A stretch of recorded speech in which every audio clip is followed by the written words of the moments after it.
Dears, എല്ലാവർക്കും ദിജോസ് വേൾഡിന്റെ പുതിയൊരു വീഡിയോയിലേക്ക് സ്വാഗതം. ഇന്നത്തെ വീഡിയോയിൽ ഞാൻ സംസാരിക്കുന്നത് നിങ്ങൾക്ക് എല്ലാവർക്കും വളരെയധികം എഫക്റ്റീവ് ആയിട്ടുള്ള എളുപ്പത്തിൽ പ്രഗ്നൻസി കണ്ടുപിടിക്കാനായിട്ട് സഹായിക്കുന്ന ഒരു ടിപ്പിനെ പറ്റിച്ചാണ്. അപ്പോൾ അതെന്താണെന്ന് നമുക്ക് ഡീറ്റെയിൽഡ് ആയിട്ട് നോക്കാം. വീഡിയോ നമുക്ക് സ്റ്റാർട്ട് ചെയ്യാം. സാധാരണയായിട്ട് നമ്മൾ എല്ലാവരും ഓവുലേഷൻ സമയങ്ങളിലാണ് പ്രഗ്നന്റ് ആകാനായിട്ട് ഫിസിക്കൽ കോണ്ടാക്ട് ചെയ്യുന്നത്. എത്ര ദിവസമാണോ നിങ്ങളുടെ ഫെർട്ടൈൽ ടൈം പീരീഡ് പറയുന്നത്, ആ ഫെർട്ടൈൽ ടൈം പീരീഡിൽ ഒരു 5 ദിവസം അല്ലെങ്കിൽ ഒരു 6 ദിവസം ഡെയിലി അല്ലെങ്കിൽ ഓൾട്ടർനേറ്റീവ്ലി ആണ് എല്ലാവരും ഫിസിക്കൽ കോണ്ടാക്ട് ചെയ്യുന്നത്. അത് ചെയ്ത് കഴിഞ്ഞതിന് ശേഷം എല്ലാവരും തന്നെ ഫിസിക്കൽ കോണ്ടാക്ട് സ്റ്റോപ്പ് ചെയ്യാറുണ്ട്. ഇങ്ങനെ സ്റ്റോപ്പ് ചെയ്യാനായിട്ട് പറയുന്നത് നമുക്ക് ഏർലി പ്രഗ്നൻസി സ്റ്റേജിലെ പലർക്കും മിസ്കാരേജ് ഉണ്ടാകാനായിട്ട് ഫിസിക്കൽ കോണ്ടാക്ട് ചെയ്യുന്നത് കാരണമാകുന്നു. അതുപോലെ തന്നെ യൂട്രസിലെ കോൺട്രാക്ഷൻസ് ഉണ്ടാകുന്നതിനും ഇത് കാരണമാകുന്നു. അതൊക്കെ ഒന്ന് പ്രിവെന്റ് ചെയ്യാനായിട്ടാണ് ഡോക്ടേഴ്സ് നമ്മൾ ആ ഒരു ഓവുലേഷൻ ടൈം പീരീഡ് കഴിഞ്ഞു കഴിഞ്ഞാൽ പിന്നെ ഫിസിക്കൽ കോണ്ടാക്ട് ചെയ്യരുത് എന്ന് പറയുന്നത്. എന്നാൽ ചില ആളുകൾ അതറിയാതെ ഫിസിക്കൽ കോണ്ടാക്ട് ചെയ്യുന്നുണ്ട്. അങ്ങനെ ചെയ്യുന്നവർക്കാണ് ഈ ഒരു ലക്ഷണം ഉണ്ടെങ്കിൽ അത് എളുപ്പത്തിൽ ഫൈൻഡ് ഔട്ട് ചെയ്യാനായിട്ട് സാധിക്കുന്നുണ്ട്.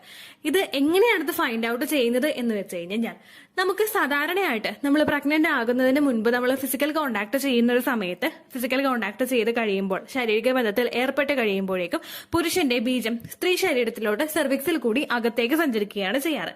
അവിടെ ഫലോപ്പിയൻ ട്യൂബിന് അവിടേക്ക് എത്തി എഗ് വരുന്നുണ്ടെങ്കിൽ അതിനെ വെയിറ്റ് ചെയ്ത് നിൽക്കുകയാണ് സ്പേം ചെയ്യാറ്. എന്നാൽ നേരെ മറിച്ച് ഈ പ്രഗ്നന്റ് ആകുന്ന സ്ത്രീകളുടെ സ്പേം എവിടെയാണ് പോകുന്നത്? അതിനകത്തേക്ക് കടക്കാനായിട്ട് സാധിക്കുമോ? അത് എന്തുകൊണ്ട് കടക്കാനായിട്ട് സാധിക്കില്ല? അപ്പോ ഇത് നമുക്ക് എങ്ങനെ പ്രഗ്നൻസി ആണോ എന്ന് എളുപ്പത്തിൽ കണ്ടുപിടിക്കാനായിട്ട് സാധിക്കും എന്ന് നമുക്കൊന്ന് നോക്കിയാലോ. സാധാരണയായിട്ട് നമ്മൾ ഏർലി സ്റ്റേജിൽ, നമ്മുടെ ഏർലി പ്രഗ്നൻസി ഉണ്ടാകുന്ന സ്റ്റേജിൽ നമ്മുടെ സെർവിക്സിനെ മറ്റുള്ള ഇൻഫെക്ഷൻസിൽ നിന്നും കീപ്പ് ചെയ്യാൻ വേണ്ടിയിട്ട് നമ്മളുടെ ശരീരത്തിൽ ഒരു മ്യൂക്കസ് ഫോം ആകും. ഇതിനാണ് മ്യൂക്കസ് പ്ലഗ് എന്ന് പറയുന്നത്. ഈ മ്യൂക്കസ് പ്ലഗ് നമ്മുടെ സെർവിക്സിനെ പ്രൊട്ടക്ട് ചെയ്ത് വെക്കുകയാണ് ചെയ്യുന്നത്. ഈ സെർവിക്സിനെ പ്രൊട്ടക്ട് ചെയ്യുന്നത് എങ്ങനെയാണെന്ന് വെച്ച് കഴിഞ്ഞാൽ, ബാക്ടീരിയാസോ മറ്റു പല ഇൻഫെക്ഷൻസോ നമ്മുടെ യൂട്രസിനകത്തേക്കും നമ്മുടെ കുഞ്ഞിനടുത്തേക്കും എത്തുന്നത് പ്രിവെന്റ് ചെയ്യാൻ വേണ്ടിയിട്ടാണ് ഈ ഒരു മെത്തേഡ് ചെയ്യുന്നത്. ഈ യൂട്രസിലേക്കുള്ള ഒരു ഓപ്പണിംഗ് ആണ് സെർവിക്സ് എന്ന് പറയുന്നത്. ഈ സെർവിക്സിൽ കൂടിയാണ് യൂട്രസിന്റെ അകത്തേക്ക് എത്തുന്നത്. നമ്മുടെ വജൈന, സെർവിക്സ്, യൂട്രസ്, അങ്ങനെയാണ് ഈ ഒരു പ്രോസസ്സ് പോകുന്നത്. അപ്പോൾ ഈ ഒരു യൂട്രസിനകത്തേക്ക് എത്തണമെങ്കിൽ അത് സെർവിക്സിനെ താണ്ടി വേണം യൂട്രസിനകത്തേക്ക് എത്താൻ വേണ്ടിയിട്ട്. അപ്പോ ഈ സെർവിക്സിനെ അങ്ങോട്ട് ബ്ലോക്ക് ചെയ്ത് വെച്ച് കഴിഞ്ഞു കഴിഞ്ഞാൽ പിന്നീട് അങ്ങോട്ടേക്ക് മറ്റുള്ള ബാക്ടീരിയാസും ഇൻഫെക്ഷൻസും അതുപോലെ തന്നെ സ്പേമും അകത്തേക്ക് കടക്കുന്നത് ഇത് പ്രിവെന്റ് ചെയ്യുന്നു. അപ്പോൾ ഇതിനു വേണ്ടിയിട്ട് ഫോം ആകുന്ന ഒന്നാണ് മ്യൂക്കസ് പ്ലഗ്. ഈ മ്യൂക്കസ് പ്ലഗ് എന്ന് പറയുന്നത് ഒരു കളക്ഷൻ ഓഫ് മ്യൂക്കസ് ആണ്. അതൊരു സെർവിക്സിന്റെ നമ്മുടെ കനാലിലാണ് ഇത് ഫോം ചെയ്യുന്നത്. ഇത് എപ്പോഴാണ് ഫോം ആകുന്നത് എന്ന് വെച്ച് കഴിഞ്ഞാൽ, നമുക്ക് ഏർലി പ്രഗ്നൻസി നടക്കുന്ന ആ ഒരു സ്റ്റേജിൽ തന്നെ, നമ്മുടെ പ്രഗ്നൻസി ആ ഒരു സ്റ്റാർട്ടിംഗ് സ്റ്റേജിലോട്ട് എത്തുന്ന ആ ഒരു സമയത്ത് തന്നെയാണ് ഈ മ്യൂക്കസ് പ്ലഗ് ഫോം ആകുന്നത്. ഈ മ്യൂക്കസ് പ്ലഗ് ഫോം ആകുന്നത് നമുക്ക് പ്രഗ്നൻസിയുടെ ആ സ്റ്റാർട്ടിംഗ് സ്റ്റേജിലായത് മൂലം പിന്നീട് അങ്ങോട്ടേക്ക് എന്തെങ്കിലും അകത്തേക്ക് കടക്കുന്നത് ഇത് പ്രിവെന്റ് ചെയ്യുന്നു. നമ്മളുടെ ശരീരത്തിൽ ഫിസിക്കൽ കോണ്ടാക്ട് മൂലം എത്തുന്ന ഇൻഫെക്ഷൻസോ അല്ലെങ്കിൽ മറ്റു പല ഇൻഫെക്ഷൻസോ ഉണ്ടായി കഴിഞ്ഞു കഴിഞ്ഞാൽ അത് യൂട്രസിനകത്തേക്ക് കടന്നു കഴിഞ്ഞു കഴിഞ്ഞാൽ ബേബിക്ക് അത് ഹാംഫുൾ ആയിരിക്കും. കുഞ്ഞിന്റെ മുൻപോട്ടുള്ള സർവൈവലിനെ അത് ഒരുപാട് എഫക്ട് ചെയ്യും. അതൊന്ന് പ്രിവെന്റ് ചെയ്യാനായിട്ടാണ് മ്യൂക്കസ് പ്ലഗ് ഫോം ആവുന്നത്. ഇനി ഈ മ്യൂക്കസ് പ്ലഗും സെർവിക്സ് ക്ലോസ്ഡ് ആവുന്നതും വെച്ചിട്ട് നമുക്ക് എങ്ങനെ പ്രഗ്നൻസി കൺഫേം ചെയ്യാം എന്ന് നോക്കാം അടുത്തതായിട്ട്. സാധാരണയായിട്ട് ഞാൻ ഈ തുടക്കത്തിൽ പറഞ്ഞതുപോലെ തന്നെ അവിടെ ഒരു മ്യൂക്കസ് പ്ലഗ് ഫോം ആകുന്നതിന്റെ ഭാഗമായിട്ട് അകത്തേക്ക് സ്പേം കടന്നു ചെല്ലില്ല. സ്പേം അകത്തേക്ക് കടന്നു ചെല്ലാത്തത് കൊണ്ട് തന്നെ ഫിസിക്കൽ കോണ്ടാക്ട് ചെയ്ത് കഴിയുമ്പോൾ നമ്മളുടെ ശരീരത്തിലോട്ട് എത്തുന്ന ആ ഒരു സ്പേം അവിടെ തന്നെ ആ വജൈനയുടെ ഓപ്പണിംഗിൽ തന്നെ അത് സ്റ്റോർ ആവുകയാണ് ചെയ്യാറ്. വജൈനയുടെ ഓപ്പണിംഗിൽ സ്റ്റോർ ആയതിനു ശേഷം അത് വജൈനയുടെ കനാലിൽ കൂടെ തന്നെ പുറത്തേക്ക് ഇങ്ങോട്ട് പോരും. നമുക്ക് ഫിസിക്കൽ കോണ്ടാക്ട് ചെയ്ത് കഴിയുമ്പോൾ കുറച്ചു മണിക്കൂറുകൾക്കകം തന്നെ അത് പുറത്തേക്ക് വരും എന്ന് സാരം. മുഴുവൻ സെമനും പുറത്തേക്ക് വരുമെന്നല്ല, കുറച്ച് അവിടെ വെച്ച് തന്നെ നശിച്ചു പോകും. ബാക്കിയുള്ളത് പുറത്തേക്ക് പോരും. നമുക്ക് സാധാരണയായിട്ട് ഫിസിക്കൽ കോണ്ടാക്ട് ചെയ്ത് കഴിയുമ്പോഴേക്കും കുറച്ച് സെമൻ പുറത്തേക്ക് വരുന്നത് നോർമലാണ്. കാരണം ക്വാളിറ്റി കുറവുള്ള കുറച്ച് സ്പെം, നീന്തി അങ്ങോട്ടേക്ക് എത്താൻ കഴിവില്ലാത്ത കുറച്ച് സെമൻ, എല്ലാ പുരുഷന്മാർക്കും ഈ ഒരു പ്രത്യേകത ഉണ്ടാകും. എല്ലാ പുരുഷന്മാർക്കും കുറച്ച് സെമൻ പുറത്തേക്ക് വരുന്നത് നോർമൽ ആയിട്ടുള്ള ഒരു കാര്യമാണ്. അതിൽ നമ്മൾ ടെൻഷൻ അടിക്കേണ്ട ആവശ്യമില്ല. എന്നാൽ ആ നോർമലി വരുന്ന സെമനേക്കാളും അപേക്ഷിച്ച് കുറച്ചും കൂടി കൂടുതലായിട്ട് സെമൻ നിങ്ങൾക്ക് പുറത്തേക്ക് വരുന്നതായിട്ട് നോട്ടീസ് ചെയ്യാൻ സാധിക്കുന്നുണ്ടെങ്കിൽ അത് നിങ്ങൾ പ്രഗ്നന്റ് ആയതിന്റെ സൂചനയാണ്. ആ ഒരു കാര്യം, ആ ഒരു വ്യത്യാസം നിങ്ങൾക്ക് ഇംപ്ലാന്റേഷൻ നടക്കുന്ന സമയത്ത് കണ്ടുപിടിക്കാനായിട്ട് സാധിക്കുന്നുണ്ടെങ്കിൽ അത് പ്രഗ്നന്റ് ആയതിന്റെ സൂചനയാണ്. എന്ന് വെച്ച് എല്ലാവരും ഇംപ്ലാന്റേഷൻ കഴിഞ്ഞ ഓരോ ദിവസവും ഫിസിക്കൽ കോണ്ടാക്ട് ചെയ്യാനല്ല ഉദ്ദേശിച്ചത്. നിങ്ങൾക്ക് അത് ഇത് ഈ വഴിക്കൂടി നിങ്ങൾക്ക് കൺഫേം ചെയ്യണമെന്നുണ്ടെങ്കിൽ ഇംപ്ലാന്റേഷൻ കഴിഞ്ഞിട്ടുള്ള ദിവസങ്ങളിൽ ഏകദേശം നിങ്ങൾക്ക് പീരിയഡ്സ് അടുക്കുന്നതിന് ഒരു 2, 3, 4 ദിവസം മുമ്പ് നിങ്ങൾ ഫിസിക്കൽ കോണ്ടാക്ട് ചെയ്യുക. ഒരേ ഒരു തവണ മാത്രം നിങ്ങൾ ചെയ്താൽ മതിയാകും. പരീക്ഷിച്ച് വന്നില്ലല്ലോ സെമൻ എന്ന് അറിയാനായിട്ട് പിന്നെയും നിങ്ങൾ പരീക്ഷിച്ചുകൊണ്ടിരിക്കരുത്. ഒരേ ഒരു തവണ മാത്രമേ നിങ്ങൾ ഈ ഒരു മെത്തേഡ് ഫോളോ ചെയ്യാനായിട്ട് പാടുള്ളൂ. അതിനുശേഷം നിങ്ങൾക്ക് നോക്കി അത്ര റിസൾട്ട് ഇതിൽ കിട്ടിയിട്ടില്ല എങ്കിൽ നിങ്ങൾ പീരിയഡ്സ് മിസ്സാകാനായിട്ട് വെയിറ്റ് ചെയ്യാം കേട്ടോ.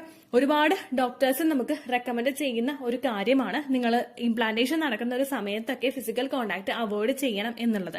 ഒരുപാട് ഫെർട്ടിലിറ്റി ട്രീറ്റ്മെന്റ്സ് എടുക്കുന്നവരും IUI, IVF പോലുള്ള കാര്യങ്ങളൊക്കെ ചെയ്യുന്നവരൊക്കെ ഈ ഒരു മെത്തേഡ് ഫോളോ ചെയ്യുന്നത് നല്ലതായിരിക്കും. നമുക്ക് എക്സ്ട്രാ ആയിട്ട് ആ ഒരു പ്രഷർ നമ്മുടെ സർവിക്സിനും അതുപോലെ വജൈനയ്ക്കും അതുപോലെ നമ്മുടെ യൂട്രസിന് കൊടുക്കാതിരിക്കാൻ വേണ്ടിയിട്ടാണ് ഡോക്ടേഴ്സ് ഇങ്ങനെ പറയുന്നത്. ആ ഒരു കാര്യം നിങ്ങൾ ഫോളോ ചെയ്യുന്നതുകൊണ്ട് പ്രശ്നമില്ല. പക്ഷെ പ്രഗ്നന്റ് ആണോ എന്ന് ഒരുപാട് അറിയാനായിട്ട് ക്യൂരിയസ് ആയിട്ട് കാത്തിരിക്കുന്നവരുണ്ടാവുമല്ലോ, അവർക്ക് ഈ ഒരു മെത്തേഡ് ഫോളോ ചെയ്യുന്നത് കൊണ്ട് കുഴപ്പമില്ല. ഞാൻ പറഞ്ഞതുപോലെ തന്നെ പീരിയഡ്സ് ആകാൻ പോകുന്നതിന് ഓൾമോസ്റ്റ് നമുക്ക് ആ ഒരു പ്രഗ്നൻസി കൺഫേം ആയതിനു ശേഷം ഒരേ ഒരു തവണ മാത്രമേ നിങ്ങൾ അത് ചെയ്യാനായിട്ട് പാടുള്ളൂ. സാധാരണയായിട്ട് ഓവുലേഷൻ കഴിഞ്ഞിട്ട് 6 to 12 ഡേയ്സിനകത്താണ് നമുക്ക് ഇംപ്ലാന്റേഷൻ നടക്കുന്നതെന്ന് എല്ലാവർക്കും അറിയാലോ. ഇംപ്ലാന്റേഷൻ എന്ന് പറയുന്നത് ബീജസങ്കലനം. ഈ ബീജസങ്കലനം കഴിഞ്ഞിട്ടുള്ള ഒരു സമയത്ത് നിങ്ങൾ ഇത് ചെയ്ത് കഴിഞ്ഞാൽ കുറച്ചും കൂടി കൺഫേം ആയിട്ട് നിങ്ങൾക്ക് ഈ ഒരു റിസൾട്ട് കിട്ടും. അത് ചെയ്യാൻ വേണ്ടിയിട്ട് നിങ്ങൾ ചെയ്യേണ്ടത്, ഇപ്പോഴാണ് നിങ്ങൾ കേട്ടുകൊണ്ടിരിക്കുന്നതെങ്കിൽ ഈ കേൾക്കുന്ന നിങ്ങളുടെ സമയം ഓവുലേഷൻ സമയമാണെങ്കിൽ നിങ്ങൾ ഓവുലേഷൻ സമയത്ത് ഫിസിക്കൽ കോണ്ടാക്ട് ചെയ്തതിന് ശേഷം എത്രത്തോളം സെമൻ പുറത്തേക്ക് വരുന്നുണ്ട് എന്ന് നോക്കാം. നമുക്കൊരു ക്വാണ്ടിറ്റി ജസ്റ്റ് ഒന്ന് ഇമാജിൻ ചെയ്യാൻ പറ്റുമല്ലോ. കുറച്ചതാ പുറത്തേക്ക് വരുന്നുണ്ട് എന്ന് നമുക്ക് മനസ്സിലാക്കാനായിട്ട് സാധിക്കുമല്ലോ. അതിനുശേഷം നിങ്ങൾ പീരിയഡ്സ് ആകുന്നതിന് ഒരു 3-4 ദിവസം മുമ്പ് ഫിസിക്കൽ കോണ്ടാക്ട് ചെയ്യുമ്പോഴേക്കും അതുമായിട്ട് നിങ്ങൾ കമ്പയർ ചെയ്യുക. എത്രത്തോളം സെമൻ പുറത്തേക്ക് വരുന്നുണ്ട് എന്ന് ആലോചിച്ചിട്ട് നിങ്ങൾ കമ്പയർ ചെയ്യുക. ആ ഒരു മെത്തേഡ് ഓപ്റ്റ് ചെയ്ത് നോക്കിക്കഴിഞ്ഞാൽ ഒരുപാട് പേർക്ക് പ്രഗ്നൻസി കൺഫേം ആയോ എന്ന് മനസ്സിലാക്കാനായിട്ട് സാധിക്കും. ഒരുപാട് ക്യൂരിയസ് ആയിട്ട് കാത്തു നിൽക്കുന്നവർക്ക് വേണ്ടിയിട്ടുള്ള ജസ്റ്റ് ഇൻട്രസ്റ്റിംഗ് ആയിട്ടുള്ള ഒരു ടോപ്പിക്കാണ് ഈ ഒരു വീഡിയോ. ഇനി നിങ്ങൾക്ക് അതിന് കൂടുതലായിട്ട് സെമൻ പുറത്തേക്ക് വന്നിട്ടില്ല എങ്കിൽ നിങ്ങൾ ഒരിക്കലും ടെൻഷൻ ആവേണ്ട. ഓരോരുത്തരുടെയും ശരീര പ്രകൃതി ഡിഫറെന്റ് ആണ്. ഓരോരുത്തർക്കും ഡിഫറെന്റ് ആയിട്ടായിരിക്കും ലക്ഷണങ്ങളും ഒക്കെ കണ്ടു തുടങ്ങുന്നത്. അതുപോലെ തന്നെ ഈ ഒരു സെമനെ നശിച്ചു പോകുന്നതിന്റെ അളവ് ഓരോരുത്തരുടെ ശരീരത്തിലും വ്യത്യാസമായിരിക്കും. അത് ഓർത്തിട്ട് നിങ്ങൾ വിഷമിക്കാൻ നിൽക്കേണ്ട. നിങ്ങൾക്ക് ഈ ഒരു ലക്ഷണം കാണുന്നുണ്ടെങ്കിലും ലക്ഷണം കാണുന്നില്ലെങ്കിലും നിങ്ങളുടെ ശരീരത്തെ ഒന്ന് കെയർ ചെയ്യുക. കൂടുതലായിട്ട് നമ്മൾ ഈ ടോപ്പിക്കിനെ പറ്റി പഠിക്കുമ്പോഴേക്കും ഇൻട്രസ്റ്റിംഗ് ആയിട്ടുള്ള ഫാക്ട്സ് നമ്മളിങ്ങനെ കൂട്ടിച്ചേർത്ത് വെക്കുമല്ലോ. അങ്ങനെ ഇൻട്രസ്റ്റിംഗ് ആയിട്ടുള്ള ഒരു ഫാക്ട് വെച്ചിട്ടുള്ളതാണ് ഇന്നത്തെ വീഡിയോ. ഇത്രയേ ഉള്ളൂ വീഡിയോ. യൂസ്ഫുൾ ആയി കാണുമെന്ന് വിശ്വസിക്കുന്നു. യൂസ്ഫുൾ ആവുന്നുണ്ടെങ്കിൽ ലൈക്ക് ചെയ്യുക, ഫ്രണ്ട്സിനൊക്കെ ഷെയർ ചെയ്ത് കൊടുക്കുക കേട്ടോ. എന്തെങ്കിലും സംശയം ഉണ്ടെങ്കിൽ നിങ്ങൾ കമന്റ്സിൽ ചോദിക്കുക. പണ്ടത്തെ വീഡിയോയ്ക്ക് കമന്റ്സ് ഇടുന്നവർക്ക് റിപ്ലൈ ലഭിക്കുന്നില്ലെങ്കിൽ ലേറ്റസ്റ്റ് ആയിട്ട് ഞാൻ ഏത് വീഡിയോ ആണോ അപ്ലോഡ് ചെയ്യുന്നത് അതിന് താഴെ കമന്റ് ഒന്ന് കോപ്പി പേസ്റ്റ് ചെയ്യാനായിട്ട് ശ്രദ്ധിക്കുക കേട്ടോ. അതുപോലെ ഓവുലേഷൻ ഡേറ്റ് കാൽക്കുലേറ്റ് ചെയ്ത് തരാനായിട്ട് റിക്വസ്റ്റ് ചെയ്യുന്ന ആളുകൾ എത്രയാണോ സൈക്കിൾ ലെങ്ത് അത് മെൻഷൻ ചെയ്യാനായിട്ട് ശ്രദ്ധിക്കുക. സൈക്കിൾ ലെങ്ത് എന്നതുകൊണ്ട് ഉദ്ദേശിച്ചത് ഓരോ മാസവും എത്ര ദിവസം കൂടുമ്പോഴാണോ ബ്ലീഡിങ് വരുന്നത് അതാണ് സൈക്കിൾ ലെങ്ത്.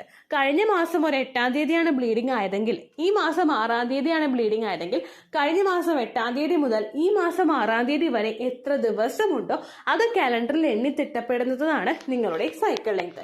സൈക്കിൾ ലെങ്ത് നമ്മൾ കൃത്യമായിട്ട് കാൽക്കുലേറ്റ് ചെയ്യുകയാണെങ്കിൽ ഓവുലേഷൻ ഡേറ്റ് എളുപ്പത്തിൽ കണ്ടുപിടിക്കാൻ വേണ്ടിയിട്ട് ഒരുപാട് ആപ്ലിക്കേഷൻസും ഒരുപാട് ഓൺലൈൻ ആയിട്ടുള്ള വെബ്സൈറ്റുകളും ഇന്ന് നമുക്ക് അവൈലബിൾ ആണ്. പ്ലേ സ്റ്റോറിൽ പോയിട്ട് ഓൺലൈൻ ഓവുലേഷൻ ട്രാക്കർ എന്ന് ടൈപ്പ് ചെയ്ത് കഴിഞ്ഞാൽ നിങ്ങൾക്ക് അതുമായിട്ട് ബന്ധപ്പെട്ടിട്ടുള്ള ആപ്ലിക്കേഷൻസ് കിട്ടും.